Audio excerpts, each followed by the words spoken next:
السلام علیکم ناظرین، میں محمد ساجد رضا برکاتی حاضر ہوں اپنے YouTube channel Barkati official network پر۔ امید کرتا ہوں آپ تمام ناظرین بخیریت سے ہوں گے۔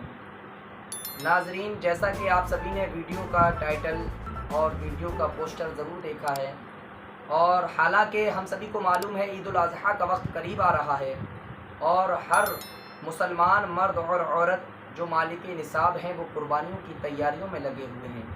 تو میرے عزیزو، میرا مقصد یہ ہے کہ ہم زیادہ سے زیادہ جو ہم قربانیاں کیا کرتے ہیں وہ شریعت کے تحت کیا کریں، شریعت کے قانون کے مطابق کریں، تاکہ ہماری قربانی رب کائنات کی بارگاہ میں قبول ہو جائے۔ حالانکہ ہم سبھی کو معلوم ہے کہ اللہ کی بارگاہ میں نہ تو قربانیوں کا گوشت پہنچتا ہے، نہ تو قربانیوں کا خون اللہ کی بارگاہ میں پہنچتا ہے۔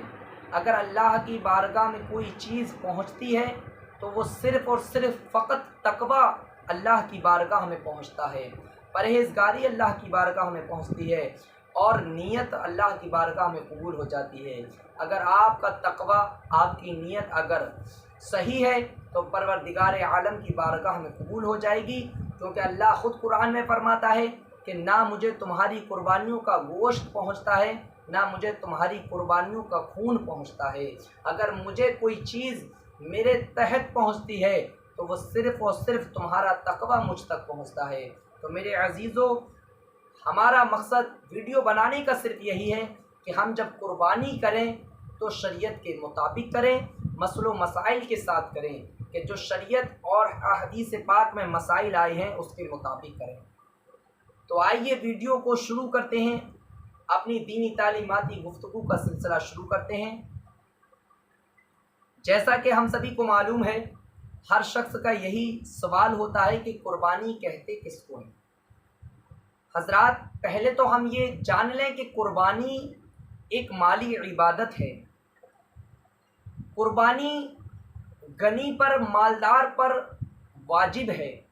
قربانی کرنا مالدار پر واجب ہے، اور قربانی خاص دن میں خاص جانور کو پروردگار عالم کی بارگاہ میں ثواب کی نیت سے ذبح کرنے کو قربانی کہا جاتا ہے۔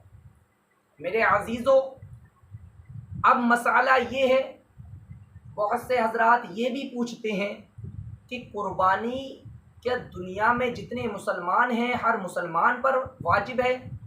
تو نہیں حضرات محترم، قربانی ہر شخص پر واجب نہیں ہے۔ جیسا کہ شریعت کے مطابق ہے، قربانی کرنا کس پر واجب ہے؟ قربانی شریعت حکم دے رہی ہے، قربانی مسلمان پر واجب ہے۔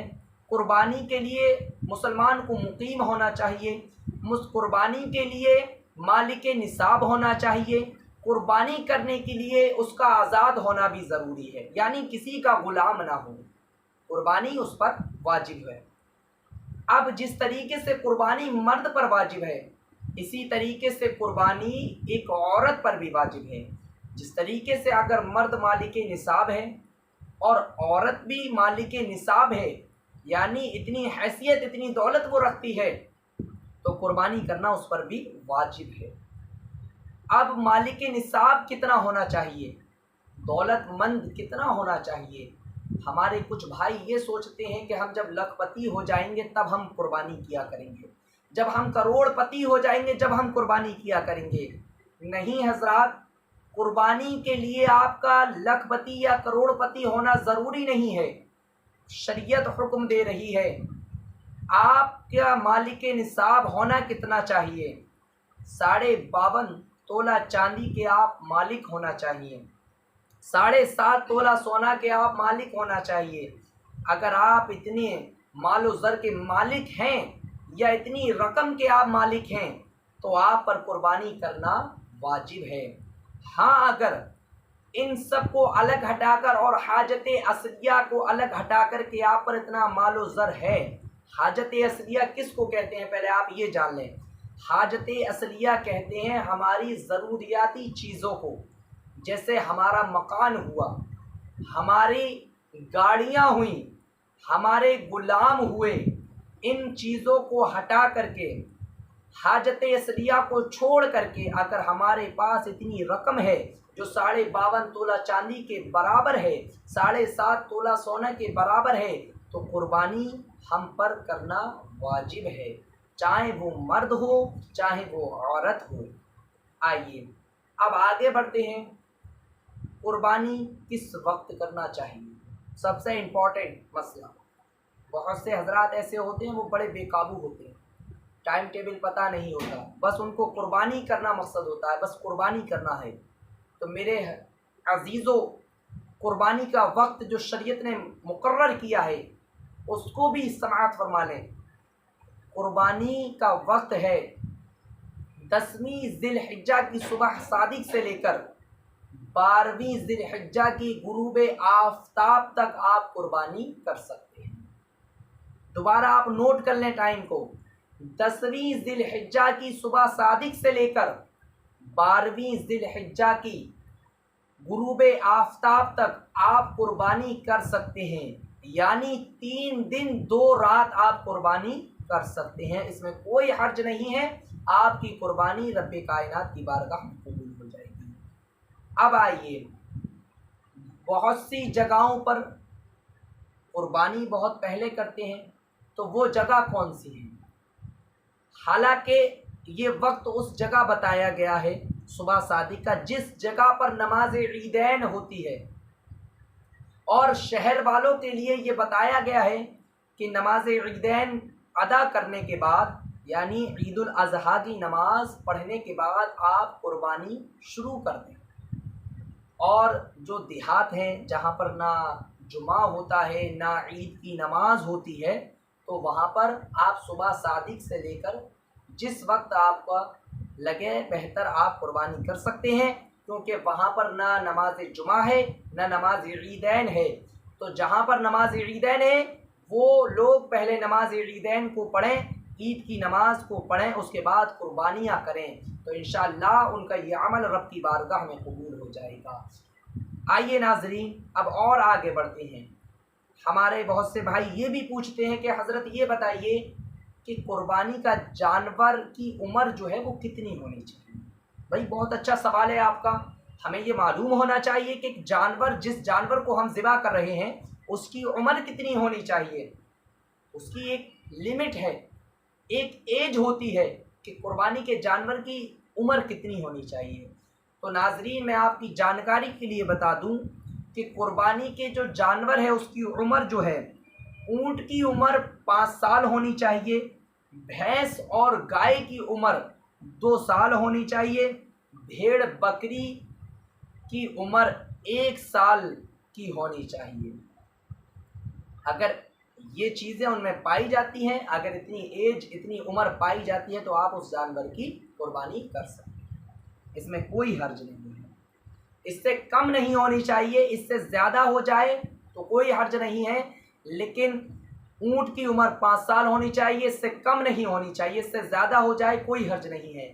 भैंस और गाय की उम्र 2 साल होनी चाहिए, इससे कम नहीं होनी चाहिए, इससे ज़्यादा हो जाए तो कोई हर्ज नहीं है। और भेड़ और बकरी की उम्र 1 साल होनी चाहिए, इससे कम नहीं होनी चाहिए। हाँ, अगर दुम्बा या भेड़ का बकरा, दुम्बा या भेड़ का बच्चा जिसको देखने से ये लगे, अगर वो 6 माह का है, अगर उसको देखा जाए और ये लगे, ये महसूस हो कि वो साल भर का मालूम होता हो, तो आप उसकी कुर्बानी कर सकते हैं, उसकी कुर्बानी करना जायज़ है।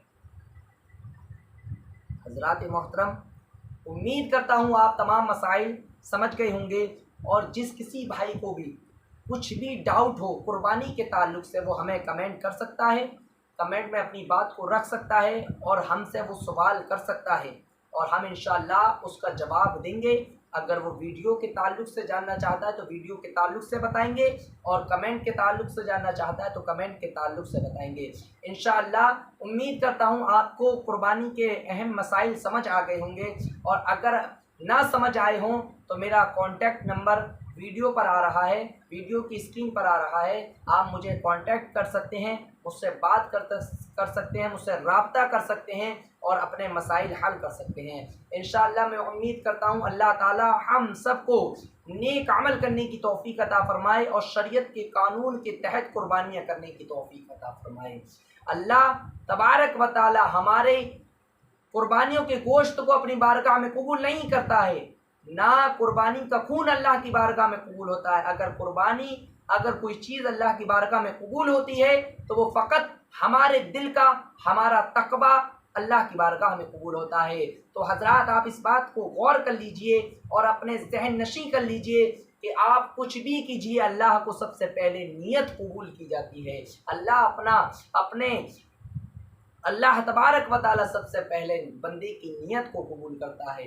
तो हजरात, आप अपने आमाल अच्छे रखें, अपनी नीयत को साबुत रखें, इंशाअल्लाह आपकी कुर्बानियाँ रब की बारगाह में कबूल हो जाएंगी। और वीडियो पसंद आई हो तो वीडियो को लाइक करें, वीडियो को शेयर करें और ज़्यादा से ज़्यादा दोस्तों में इस पैगाम को भेजें ताकि वो लोग इस पर अमल करें और शरीयत के मुताबिक कुर्बानी को करें। अस्सलामु अलैकुम व रहमतुल्लाहि व बरकातहू।